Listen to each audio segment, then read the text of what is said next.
Assalamualaikum warahmatullahi wabarakatuh. Bismillah, alhamdulillah, wassalatu wassalamu ala rasulillah wa ala alihi wa ashabihi wa mawalah. La haula wa la quwata illa billah, amma ba'du. Pertama-tama marilah kita panjatkan puja dan puji serta syukur kita kepada Allah Subhanahu wa Ta'ala yang Maha Ghafur, Allah Subhanahu wa Ta'ala yang siap Maha Tempur, dan Allah Subhanahu wa Ta'ala adalah pemilik alam kubur.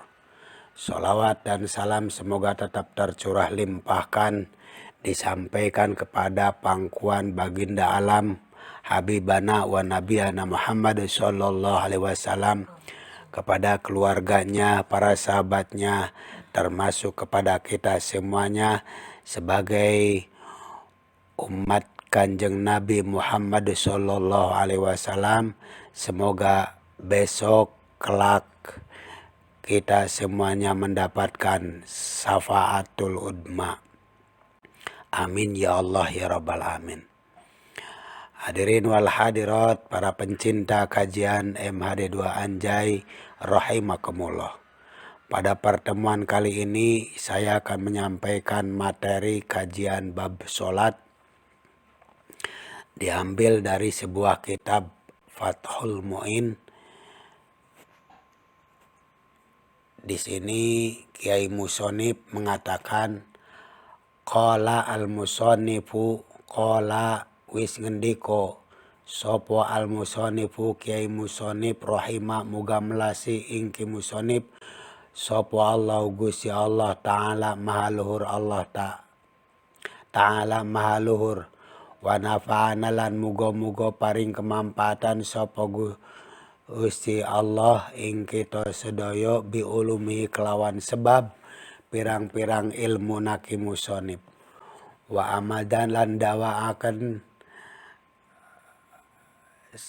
semoga melebarkan Allah Subhanahu wa Ta'ala kepada kita semuanya bi asrorihi kelawan sebab rahasia-rahasia keilmuan Ki Musonib ini. Amin ya Allah ya rabbal alamin. Lafad al-amin, lafad amin adalah isim fi'il yang bermakna istajib lana. Semoga permohonan kepada Allah untuk dikabulkan doa kita semuanya. Hadirin wal hadirat rahimakumullah wa as'adakumullah. Isi pembicaraan dari Ki Musonib ini kalimatnya wasunnah. Wasunnah lan den sunatakan lil mutawadi kedua wong kang ngelakoni wudu, walau bimain magesubin lan senajan kelawan wudune nganggo banyu kang den gosob al aujahi. Opo sing disunatakan tasmiyatu awalihi oleh moco bismillah ngawitane wudu. Awa lil wudu'i,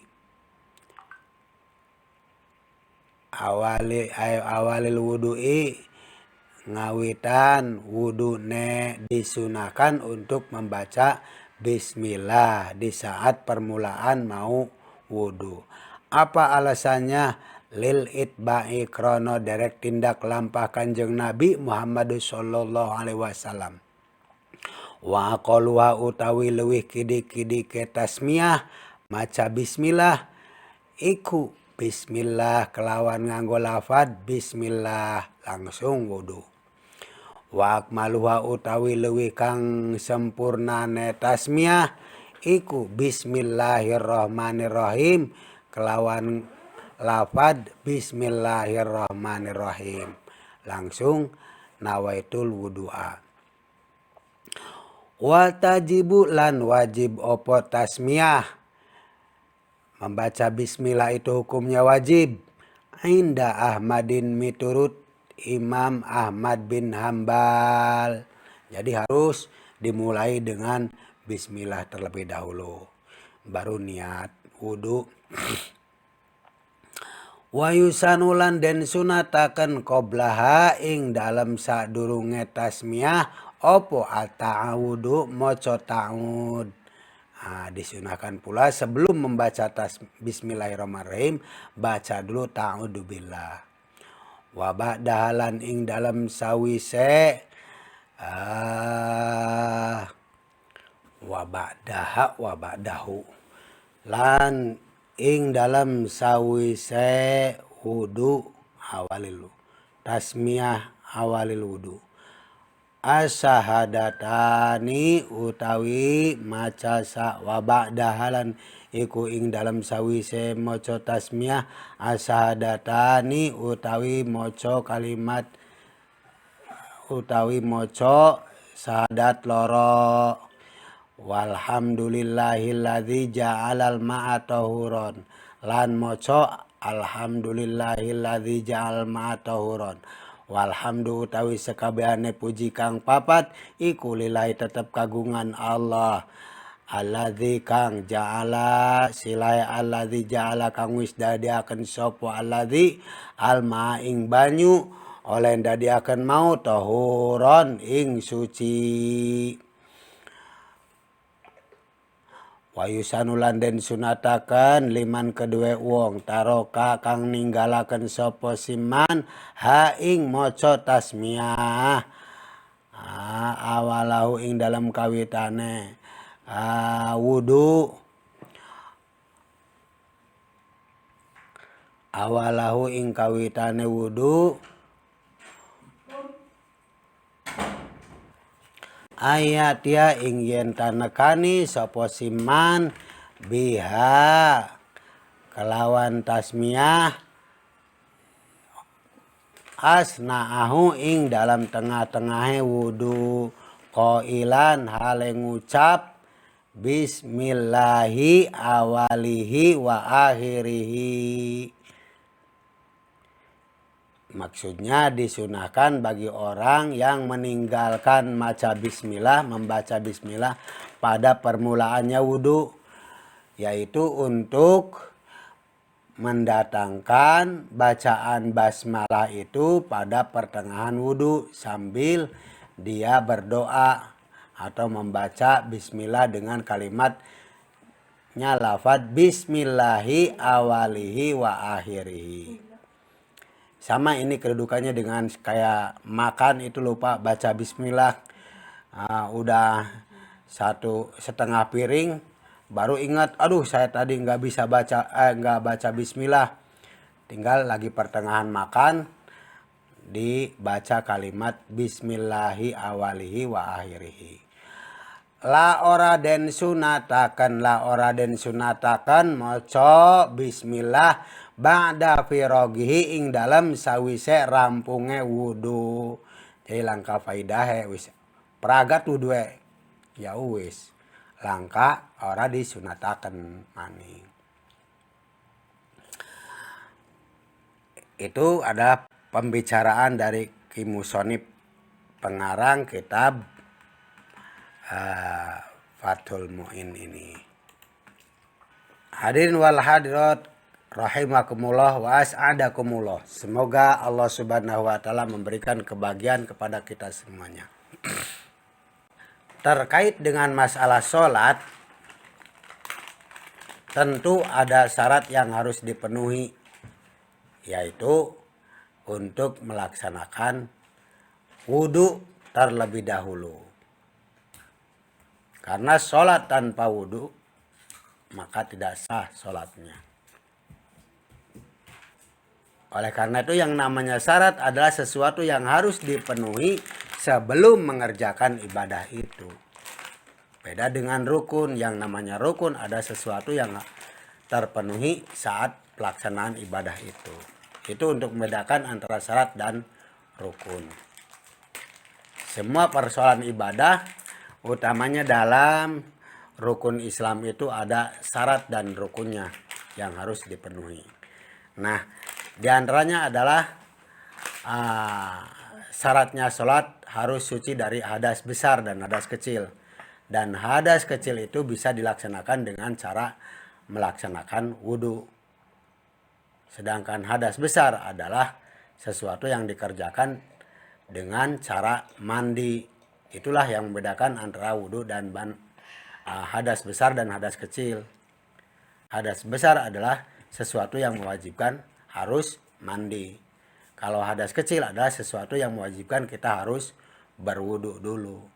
Sekalipun kentutnya gede, berat sampai keluar dengan bukur-bukurnya gitu, tetap dia cukup dengan wudhu, asal cebok aja dulu gitu. Hadirin wal hadirat kajian MHD 2 Anjay rahimakumullah. Selanjutnya saya akan mengupas tentang permasalahan-permasalahan yang terkait dengan wudhu, yang tentu nanti jawabannya akan berdasarkan referensi yang ada. Nah, diantaranya yang terkait dengan masalah wudhu, apa yang dimaksud dengan wudhu itu sendiri? Di sini dijelaskan dalam kitab Yaqutun Nafis, Sohipah 17, al-wudu'u utawi wudhu, lughatan ing dalam mungguh lugote, iku ismun aran li ghasli ba'dil a'dai maring basuh sebagian pirang-pirang anggota. Itu menurut bahasa. Membasuh rambut saja itu sudah wudhu. Membasuh ketiak saja sudah wudhu. Kalau menurut bahasa. Membasuh lutut aja sudah wudhu. Kalau menurut bahasa. Wasar'an lan utawi wudhu ing dalam mungguh sara, iku ismun aran li gosli a'dai masusotin maring basuhan pirang-pirang anggota kang tertentu. Oleh basuh mau biniatin masusotin kelawan nganggo niat kang tertentu pula. Jadi jelas kalau menurut cara itu anggota yang dibasuh tertentu, kemudian niatnya juga tertentu. Ya. Nawaitul wudu'a li rab'il hadasil asgori faradhol lillahi ta'ala. Itu kalau wudhu yang wajib. Kalau yang wudhu sunnah ya sunnatan lillahi ta'ala. Nanti tergantung. Yang jelas intinya tertentu. Kalau artinya wudhu. Itu keterangan di kitab Yaqutun Nafis. Lanjut. Yang kedua, bagaimanakah hukum melakukan wudhu itu? Ya, sekarang ditanyakan tentang hukumnya. Kejelasannya dalam kitab I'anatul Talibin, juz 1 halaman atau Sohipah 37.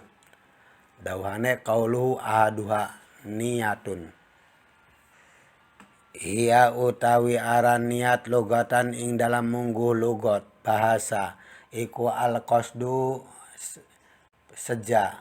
Wasar'an lan ing dalam munggu sarae utawi niat ing dalam munggu sara iku qasdu sayin neja suwiji-wiji muktaronan haleden barengakan bipilih kelawan migawene se wa'lam lan warwasiro annal kalama ing saestune kalam alaiha ing atase niat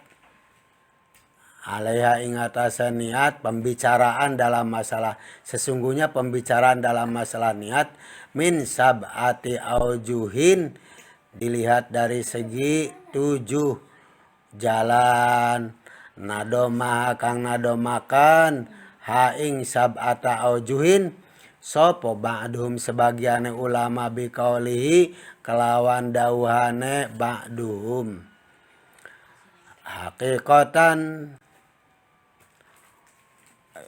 dari hakikatnya niat, hukumnya niat, mahalun tempatnya niat, wazamanun waktunya niat, kaifiyatun caranya niat, sartun syaratnya niat, wa maksudun tujuannya niat, hasanun.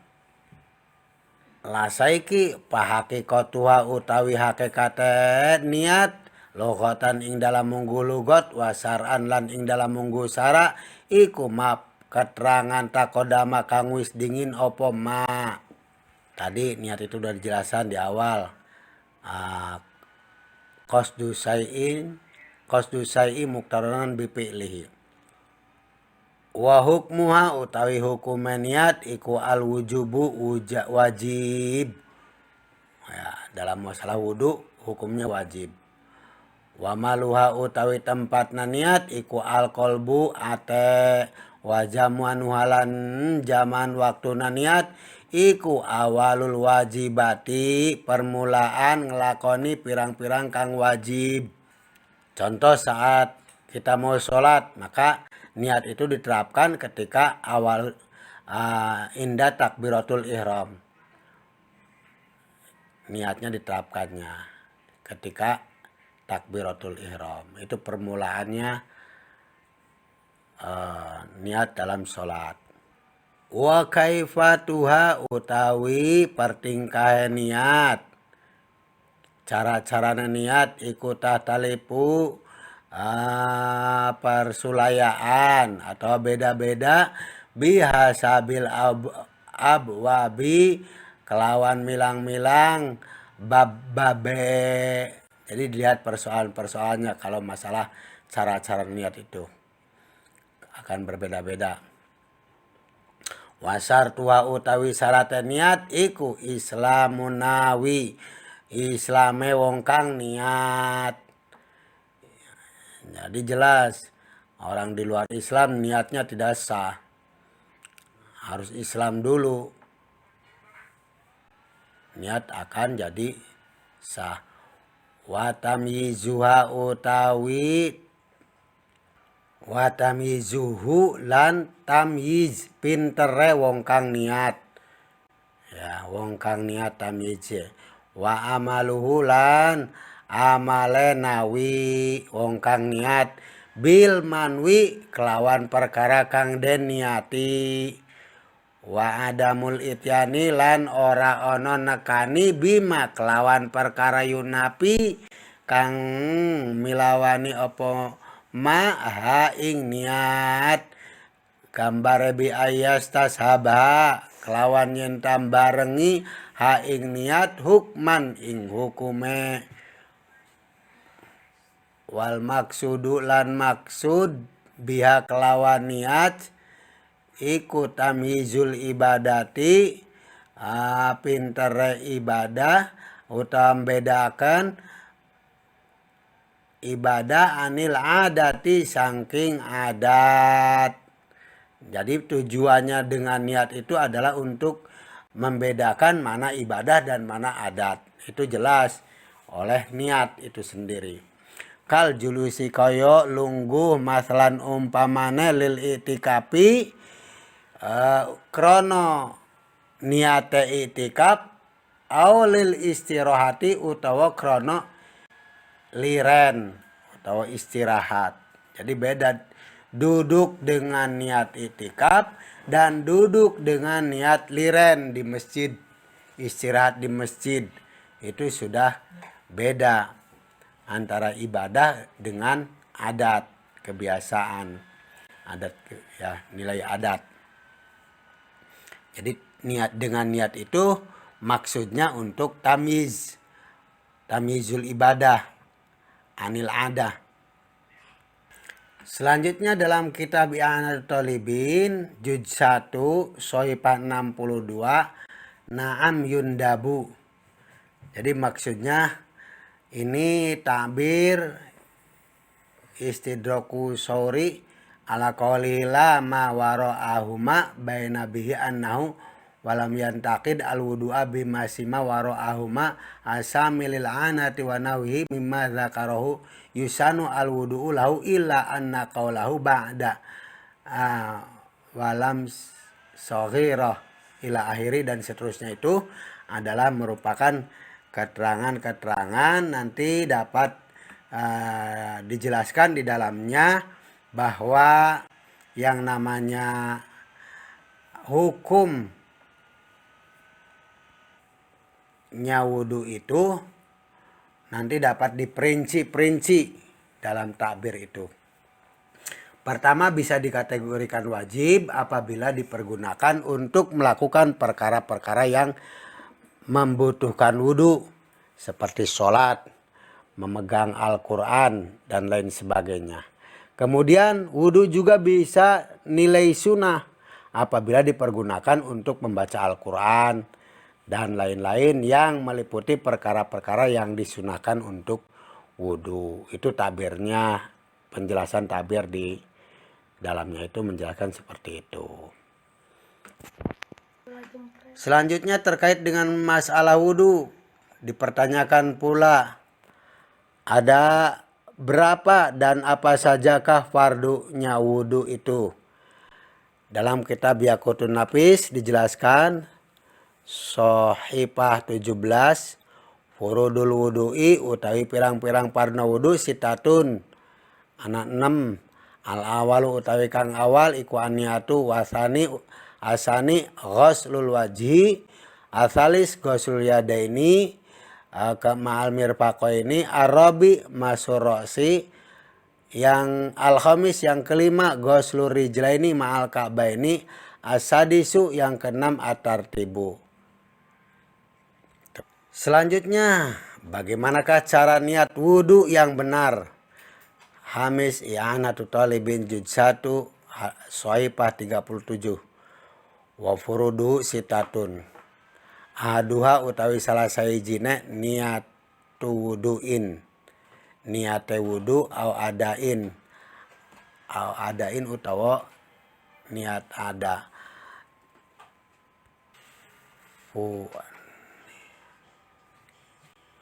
Niatu furudu wuduin, ya, rob'i hadasin li ghairi daimil hadasi hatta fil wudu'i al mujaddid awi taharah anhu aw taharah linahwi sholati mimma la yubahu illa bil wudu'i aw istibahatin muftaqirin ila wudu'i ka sholati wa masil mushafi wala takfi an niyatu istibahatin mimma yundabu lahu al wudu'u ka qiraatil Qur'an awil hadis wa kaduhulil masjidi wa ziyaratil qabri wal aslu fi wujubin niyati khobarun innamal a'malu binniyat. Hukum asal wajibnya niat itu adalah hadis Kanjeng Nabi SAW yang bunyinya innamal a'malu binniyat. Innama sihatuha la kamaluha. Qauluhu hatta fil wudu'i al mujaddid. Wudu yang memperbarui dengan wudu. Memperbarui wudu. Ya'ni annahu yati bil umuri al mutaqaddimati. A'ni niatal wudu'i. Au ada'i furudil au ada'i fardi wudu'in. Au niyati rab'il hadasi hatta fil wudu'i al mujaddidi qiyasan ala sholati al mu'adati wa khalafa fi ba'di dzalika ar-ramli wa ibaratuhu wa mahalu iktifa bil umuri al mutaqaddimati fi ghairil wudu'i al mujaddadi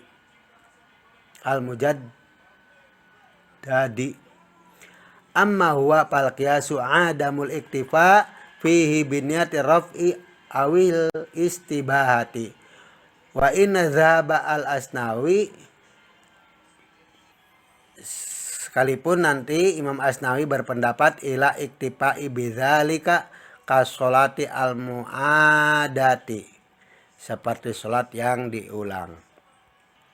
Intinya dari pertanyaan bagaimanakah cara niat wudhu yang benar, untuk jawaban dalam referensi itu niat fardu wudhu atau menghilangkan hadas bagi selain daimil hadas, atau bersuci dari hadas, atau bersuci untuk melakukan semisal sholat yaitu meliputi perkara-perkara yang tidak diperbolehkan kecuali dengan wudhu, atau supaya diperbolehkan melakukan perkara yang membutuhkan wudhu seperti sholat dan memegang mushaf. Seperti yang saya sudah uraikan, nanti tergantung wudhunya itu bisa wudhu wajib, bisa wudhu sunnah. Nanti tergantung ibadah yang dikerjakannya apa. Gitu. Kayak megang Al-Quran itu hukumnya wajib untuk wudhu. Ya. Pertanyaan berikutnya, luka yang disebabkan oleh duri apakah wajib dibasuh ketika wudhu? Sebuah pertanyaan yang bagus, baik. Dan jawabannya ada dalam kitab I'anatul Talibin, Juz 1, Sohifah 41, Qauluhu lau dakhalat syaukah. Syaukah itu ri itu duri. Au nahwihi, au nahwuha. Ya. Ka ibrotin kaya dum, jarum. Qauluhu fi rijlihi, au nahwiha, kaya dihi seperti tangannya. Au wajhihi, wajahnya. Qauluhu wa duharo ba'duha, ay ba'du saukah. Qauluhu wajaba qal'uha, wajib untuk mencabut saukah duri itu. Wa ghuslu mahaliha, dan membasuh tempat yang kena duri itu. Dohiruhu annahu mata kana ba'du saukah dohiron istarat usturito qal'uha mutlaqan wa ghuslu modi'iha wa paslu ba'dihim faqala yajibu qal'uha in kana mawdu'uha yabqi mujawfan ba'da qal'i wa in kana la yabqa mujawifan bal yaltahimu wa yantabiqu ba'dahu lam tajib qal'uha wa yasihu wudu'uhu ma'a wujudiha lakin in gharat fil lahmi wahtalatat bidami al-kathir ma'a baqa'u ra'siha dohiron lam tasih as-sholatu ma'a wa in soha al-wudu'a li'annahu ay li'anna mahalaha sara fi hukmi dohiri wa huwa yajibu ghusluhu. Qaulu fa inis tatarat kulluha muhtarizun qawlihi wa doharo ba'duha wa qawluhu sarat fi hukmil batini ay wa huwa la yajibu ghusluhu wa qawluhu payasihu wudu'uhu ma'a wujudiha wa kadza tasihu sholatuhu. Referensi I'anatul Talibin ini menjelaskan intinya apabila duri yang menancap masih terlihat sebagian, maka wajib mencabut duri tersebut dan membasuh tempat luka. Apabila duri yang menancap sampai tidak terlihat, maka tidak wajib mencabutnya dan cukup membasuh bagian luarnya saja. Itu yang dimaksud dengan bagaimanakah luka yang disebabkan oleh duri, apakah wajib dibasuh ketika wudhu? Maka penjelasannya seperti itu. Ya, ini pertanyaan menarik juga. Bagaimanakah cara wudhu bagi orang yang tidak mempunyai anggota wudhu? Keterangan ada di kitab Mughni Muhtaj, Juz 1, Sohifah 52. Ya, tinggal dibaca aja. Fa in quti'a ba'duhu wajaba ghuslu ma baqiya minhu li'annal mastura la yasqutu bil ma'sur wa liqaulihi idza amartukum bi amrin fa'tu minhu mastata'tum aw qata'a aw quti'a min mirfaqaihi Fara'su adamil